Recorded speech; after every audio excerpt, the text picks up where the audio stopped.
Hi hello കൂട്ടുകാരെ, എല്ലാ കൂട്ടുകാർക്കും ചെമ്പനീർ പൂവിൻ്റെ നാളത്തെ പ്രൊമോ റിവ്യൂവിലേക്ക് സ്വാഗതം. നമ്മുടെ സച്ചിയാണെങ്കിൽ ഓട്ടോറിക്ഷയൊക്കെ പുതിയത് എടുത്തിട്ട് വരികയാണ് കേട്ടോ. നേരെ ടാക്സി സ്റ്റാൻഡിൽ എത്തിയ വശം തന്നെ കൂട്ടുകാരൊക്കെ ഞെട്ടുകയാണ്. സച്ചി എടുത്ത് ചോദിക്കുകയാണ് കൂട്ടുകാരൊക്കെ, സച്ചി ഇതെന്താ ഓട്ടോറിക്ഷയൊക്കെ ആയിട്ട്? ജീവിക്കണ്ടേ? ജീവിക്കാൻ ഇനിയിപ്പോൾ ഓട്ടോറിക്ഷ മാത്രമേ ഉള്ളൂ.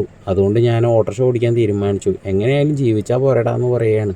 എന്തായാലും നിങ്ങൾ ഈ കാര്യങ്ങളൊന്നും രേവതിയെടുത്തോ അച്ഛനോടോ ഒന്നും അറിയിക്കരുത് കേട്ടോ. അവരറിഞ്ഞ് കഴിഞ്ഞാൽ ഭയങ്കരമായിട്ട് വിഷമിക്കും. പറഞ്ഞത് മനസ്സിലായോ എന്നൊക്കെ ചോദിക്കുകയാണ്. ശരിയടാ, ഞങ്ങളായിട്ട് ആരോടൊന്നും പറയുന്നില്ല എന്ന് പറയണം കേട്ടോ.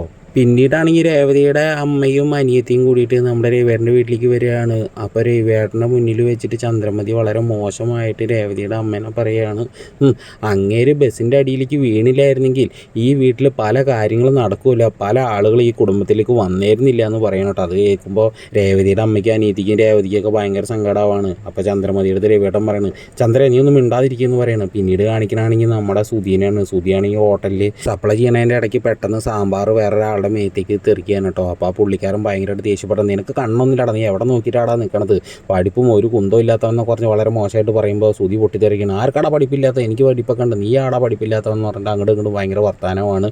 ലാസ്റ്റ് ഉടമസ്ഥൻ വന്നിട്ട് പറയണം, നിനക്ക് ഇനി ഇവിടെ ജോലിയില്ല, നീ നിൻ്റെ കാര്യം നോക്കി പോകുമെന്ന് പറഞ്ഞിട്ട് സുധീനെ ഹോട്ടലിൽ നിന്ന് പറഞ്ഞു വിടുകയാണ് കേട്ടോ.